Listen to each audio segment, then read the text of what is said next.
With the full Smash Ultimate roster completely revealed, plus a bonus DLC fighter which still completely blows my mind because I mean it's literally a plant, everyone's attention has now turned to those elusive 5 DLC fighters that Sakurai mentioned in the final direct.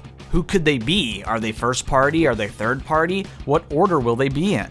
Of course, there are still plenty of characters people would love to be in Smash, way more than just 5. And the one at the top of many people's lists, including myself, is Banjo Kazooie.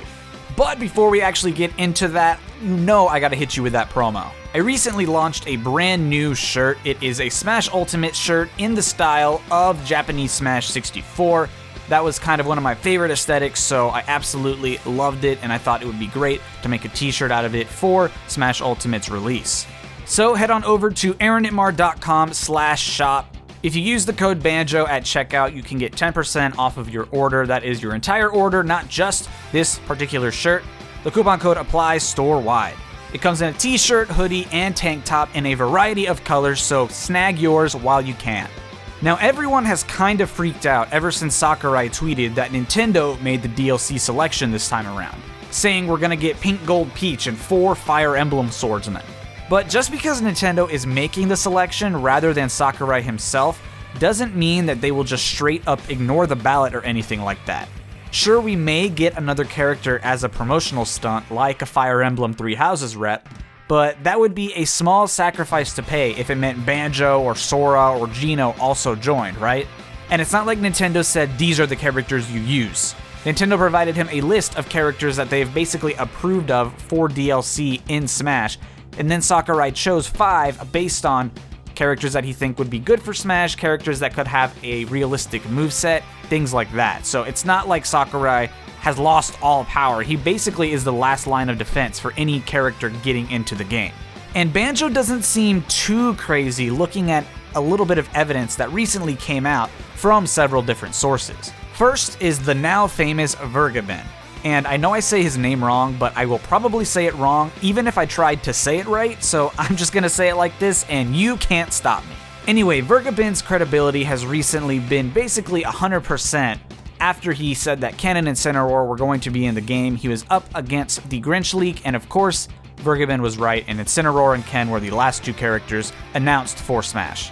And during all of this time, he has been adamant that Minecraft is going to be included in Smash Ultimate in some way. And of course, at this point, we don't have any representation of that in the game. At least nothing's been announced, and I doubt that they would just secretly add Minecraft stuff and not tell anybody. I mean, the whole point of a crossover game is that they're going to announce inclusions like that. So for right now, we have to trust that what Vergaben is saying has to be true because he has been 100% right when it comes to Smash Ultimate. He simply earned our trust. Now recently, Vergaben updated his claim saying that Minecraft will be represented by a boss. Now previously he said that it could potentially be a fighter or an assist trophy, but that he wasn't 100% sure, and so he wasn't very confident saying one or the other.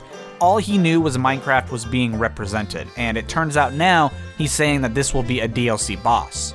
So assuming this is the case and we don't receive Steve as a fighter, it seems really odd that Nintendo would go through all of this licensing with Microsoft to use Minecraft simply as a boss. And now this is where we hit speculation territory.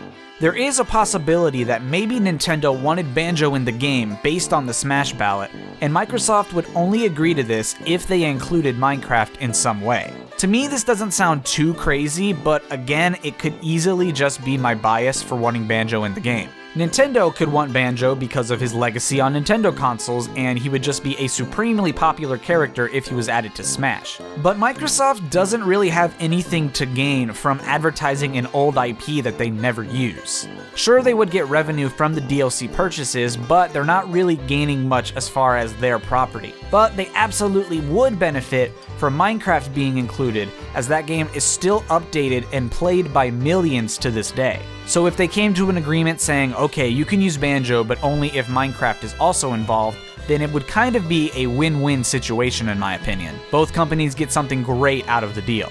Now there's also more evidence based on recent discoveries. Now this could potentially get into spoilery territory, so jump to the timestamp on screen now if you want to avoid spoilers. We're going to be talking about some data found in the game during the data mine. Now with Smash Ultimate leaking and people data mining the crap out of it, we found a ton of information of things in the game. And one of the discoveries was evidence of rare properties being in the code for the game, specifically the game's Jet Force Gemini and Blast Core.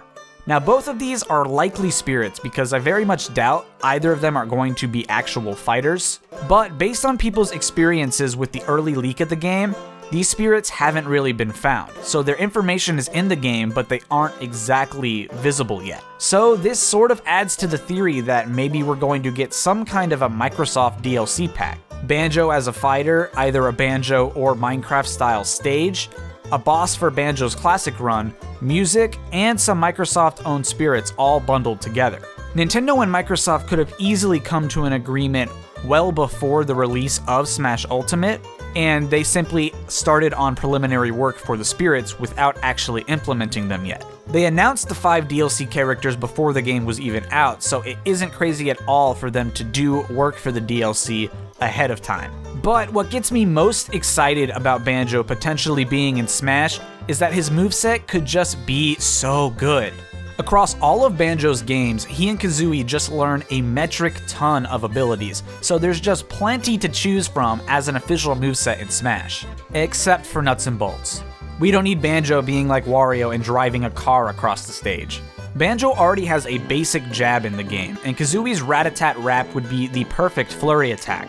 Other basic combat moves would work well for tilts as well. The games literally have a double jump built in too, so Kazooie flapping works perfectly as a double jump in Smash. But special moves are where the real creativity can shine.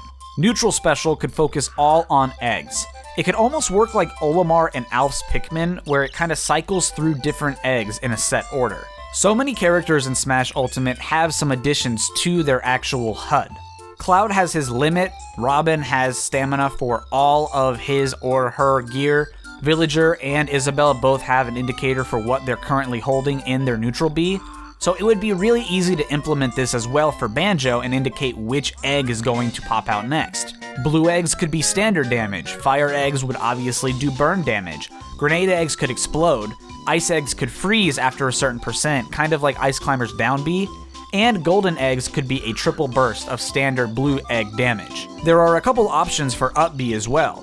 First there's the flat flip, which is a basic upward momentum move. It's kind of like Mario's backflip in Super Mario 64.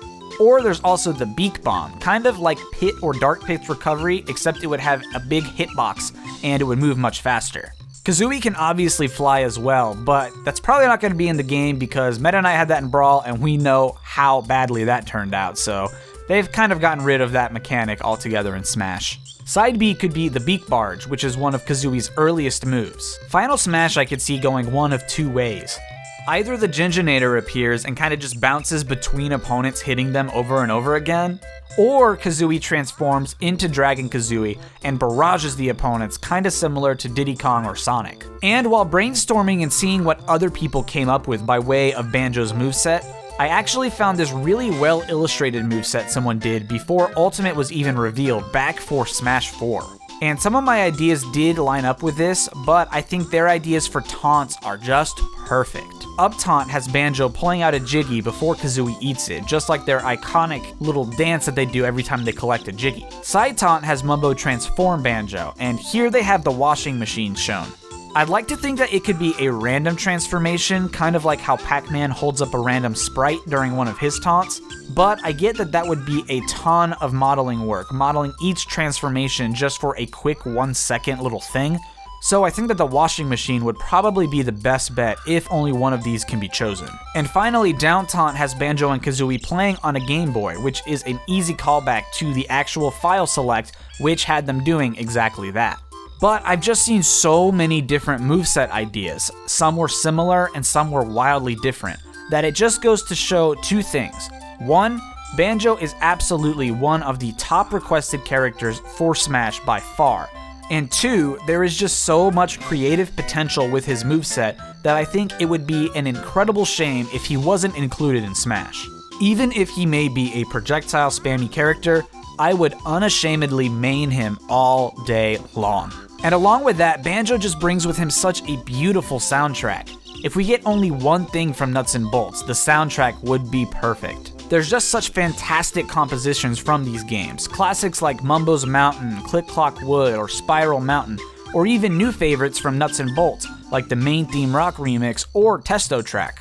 Alright, I'm gonna stop nerding out about the possibilities of Banjo joining Smash because it gets me too excited and I'm going to be disappointed if it doesn't happen. But seriously, Banjo has been a top pick of mine since Smash 4. I was always on Team Waluigi, Geno, Isaac because I thought that they would be really interesting fighters, and I know that they are wildly popular for a lot of people. But selfishly, Banjo will always be my #1 pick until he finally joins the roster. But what about you guys? Do you think Banjo would be awesome in Smash? Do you disagree with me and think Banjo would be lame in Smash?